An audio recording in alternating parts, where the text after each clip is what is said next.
Hello welcome everyone, welcome back to our wonderful सा channel SM Academy. तो हमारे साथ इसी तरीके से जुड़े रहे, हमारे साथ सीखते रहे। तो आज का जो लेक्चर होने वाला है, इस लेक्चर में हम लोग कुछ तो ड्यू पॉइंट्स और ह्यूमिडिटी के बारे में पढ़ेंगे। हम लोग एयर के कैरेक्टरिस्टिक के बारे में पढ़ने वाले। पिछले लेक्चर में जैसे हम लोग ने हीट के बारे में पढ़ा था, हीट के कैरेक्टरिस्टिक के बारे में पढ़ा था, उसी तरीके से आज हम लोग अब एयर के मॉइस्चर कंटेंट के बारे में बात करने वाले। हम लोग ड्यू पॉइंट के बारे में और ह्यूमिडिटी के बारे में बात करने वाले। तो सब लोगों को लास्ट तक इस वीडियो को देखना है और अच्छे से आप लोगों को नोट्स बनाने के लिए रेडी हो जाना है। तो लेट अस बिगिन।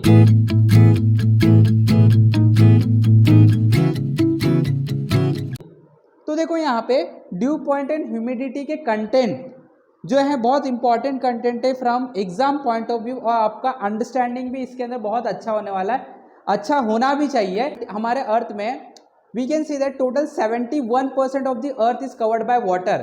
पूरा 71% जो अर्थ है वो पानी है, बाकी सबका लैंड फॉरेस्ट जो भी है 29% जो है वो इससे कवर्ड, राइट। बट 71% वाटर है, राइट। तो क्या होता है, ड्यू टू आवर ह्यूज सन की वजह से जो ये 71% वाटर है अर्थ के ऊपर, ये लगातार इवापोरेट होते रहता है। और जब ये इवापोरेट होता है तो ये वेपर बनता है और इवापोरेट होकर ऊपर जाता है। और ऊपर क्या है, एटमॉस्फेयर है। एटमॉस्फेयर में क्या होता है, एयर होता है, राइट। तो ये जो वाटर है ये वेपर में कन्वर्ट हो रहा है, इवापोरेट हो रहा है, और ये वेपर क्या होता है, एयर में जाके एटमॉस्फेयर में जाके स्टोर हो जाता है। तो हम बोलेंगे कि जो हमारा एयर है उसके अंदर कुछ वाटर के कंटेंट आ गए, क्योंकि वाटर वेपर उसके अंदर जमा हो रहा है। तो हम बोलते हैं उसके अंदर वाटर वेपर के कंटेंट आ रहे हैं। तो हम बोलेंगे हमारा एटमॉस्फेयर आज ह्यूमिड है, हमारा एटमॉस्फेयर की ह्यूमिडिटी बढ़ चुकी है।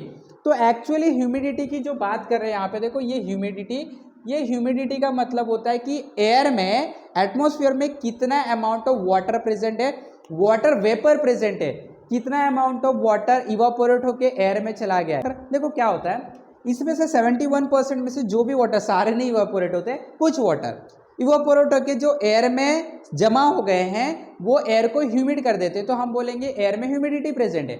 अब कितना वाटर वेपर किसी भी एयर के अंदर कंटेन होगा, या तो कितना वाटर वेपर, कितना वाटर एयर के अंदर, एटमॉस्फेयर के अंदर प्रेजेंट है, इसका एक लिमिट है, एक मैक्सिमम पॉसिबल लिमिट है, उससे ज़्यादा नहीं हो सकता है। अगर उससे ज़्यादा सपोज वाटर वेपर इवापोरेट हो रहा है, वाटर वेपर जमा होने जा रहा है, तो लिमिट से अगर ज़्यादा हो गया तो वो वाटर वेपर कंडेंस होकर वाटर ड्रॉपलेट बनता है और वापस से अर्थ की सरफेस पे गिर जाता है। तो एक लिमिट है, उससे ज़्यादा वेपर, उससे ज़्यादा वाटर एयर में स्टोर नहीं हो सकता है, राइट। तो ह्यूमिडिटी क्या होता है, the amount of water content in the air, the amount of water vapour content in the air is called as humidity. उसको ही क्या बोलते हैं, ह्यूमिडिटी। अब देखो, अगर सपोज आपके एयर के अंदर जो कंटेंट है वो कंटेंट कितना होगा, यानी कि जो एयर के अंदर वाटर वेपर है वो थोड़ा होगा, ज़्यादा होगा, ये सारी चीज़ ना टेम्परेचर पे डिपेंड करता है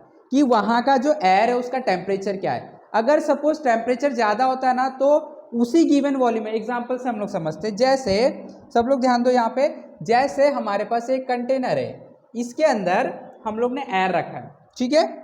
इसके अंदर कितना एयर आएगा, फिक्स वॉल्यूम मान लेते हैं, इसके अंदर 1 मीटर क्यूब का वॉल्यूम है, उतना ही एयर आता है, 1 मीटर क्यूब। अब हम लोग बोलते हैं कि हम लोगों का जो टेम्परेचर है वो है 40 डिग्री सेंटीग्रेड। और मैंने देखा जब इसके अंदर जो एयर है, देखो ये एयर है, क्या ये एयर, इसके अंदर कितना जगह है, इसके अंदर कितना एयर है, तो 1 मीटर क्यूब का एयर है। अब इसका टेम्परेचर 40 है, तो इसके अंदर वाटर वेपर जो है, ये वाटर वेपर अप्रॉक्सीमेटली 49 ग्राम आ सकते हैं। 49 ग्राम 1 मीटर क्यूब के जगह में आ सकते हैं। तो 1 केजी एयर में 49 ग्राम वाटर कंटेंट हो सकता है अगर टेम्परेचर 40 डिग्री है।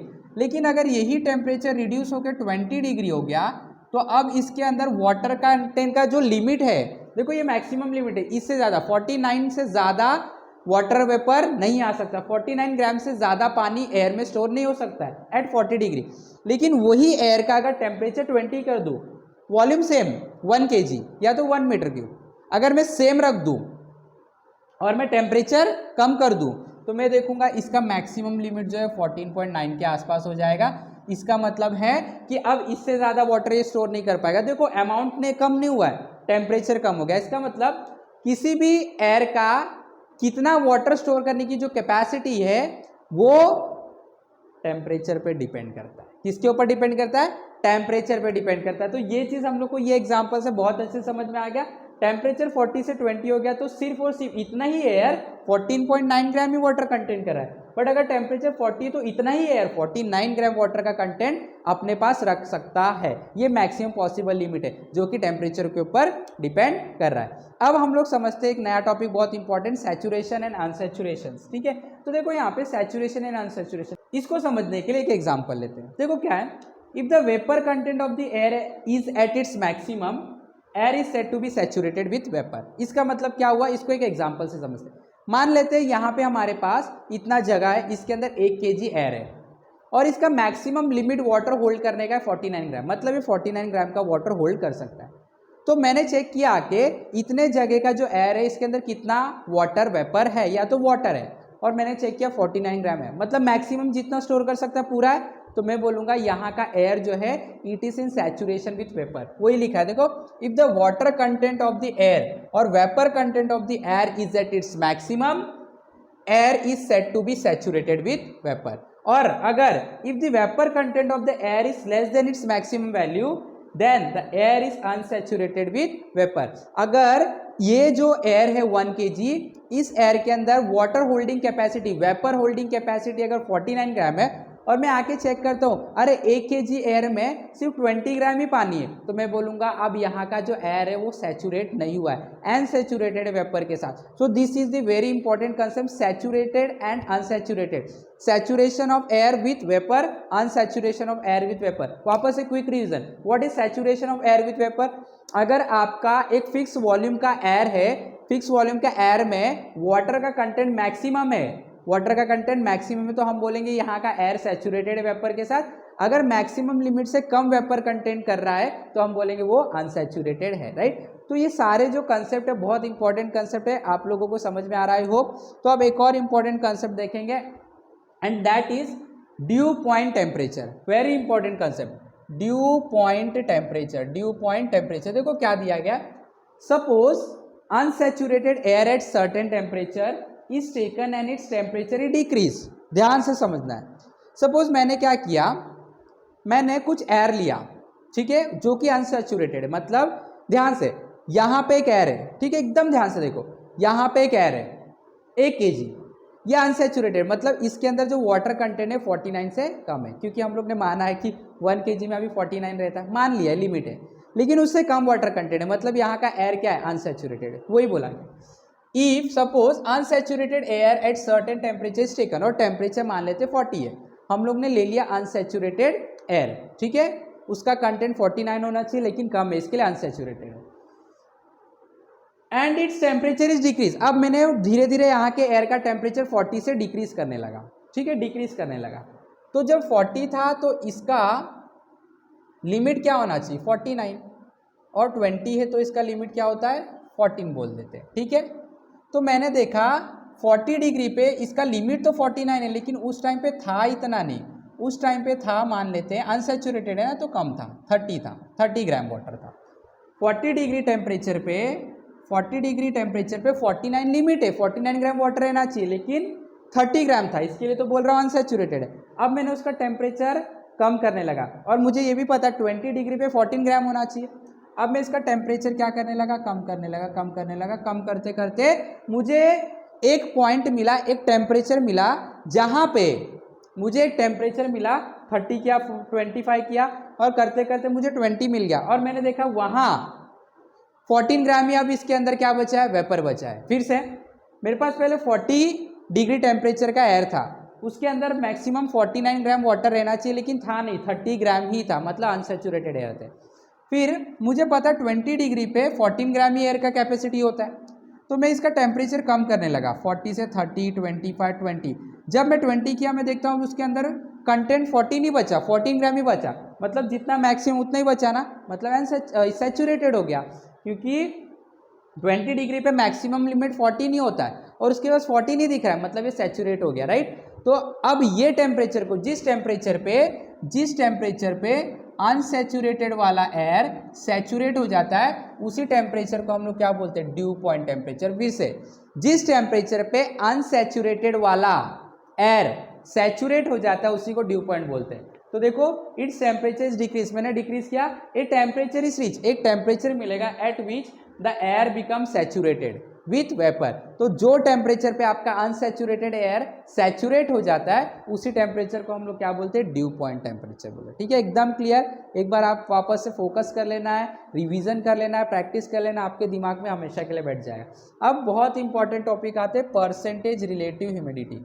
मतलब हम लोग कंपेयर करने वाले हैं कि एयर में कितना ह्यूमिडिटी है, कंपेयर करने वाले एयर में कितना ह्यूमिडिटी है, एयर में कितना वाटर वेपर है। तो कैसे कंपेयर करेंगे, तो हम लोग चेक करेंगे कि होना कितना चाहिए और है कितना, वो दोनों का रेशियो ले लेंगे। राइट, फिर से हम रिलेट कर रहे हैं, रिलेट कर रहे हैं ह्यूमिडिटी को, रिलेट करना चाहते हैं, कंपेयर करना चाहते हैं कि हम लोगों का जो वाटर एयर है इसकी ह्यूमिडिटी कितनी है, रिलेटिव ह्यूमिडिटी। तो मैं क्या करूंगा, मैं चेक करूंगा कि एक्चुअल में होना कितना चाहिए था और है कितना, इसका रेशियो ले लूंगा। तो देखो द रेशियो ऑफ कितना, actual mass of vapour content, मतलब अभी कितना कंटेंट उसके अंदर पड़ा हुआ है, एयर में कितना वेपर पड़ा हुआ है, वो to the mass required to make air saturated, और कितना आपको वेपर देना पड़ेगा ताकि यहाँ का एयर सैचुरेट हो जाएगा। फिर से वापस है, रिलेटिव ह्यूमिडिटी, रिलेटिव ह्यूमिडिटी का मतलब होता है कि यहाँ का जो एयर है इसके अंदर अभी कितना वेपर है, वो वाला वैल्यू उसको डिवाइड करना है, इस वाले एयर को सैचुरेट होने के लिए कितना वेपर लगेगा, इस वाले एयर को सैचुरेट होने के लिए कितना वेपर लगेगा, वो दोनों का रेशियो लेने का है। आपको क्या मिलेगा, रिलेटिव ह्यूमिडिटी। परसेंटेज में करना है तो इंटू 100 कर दोगे। फिर से एक एग्जांपल लेते हैं, मान लेते हैं यहाँ 1 kg एयर है। ठीक है, 1 kg एयर में टोटल 49 ग्राम वाटर आ जाता है तो सैचुरेट हो जाएगा।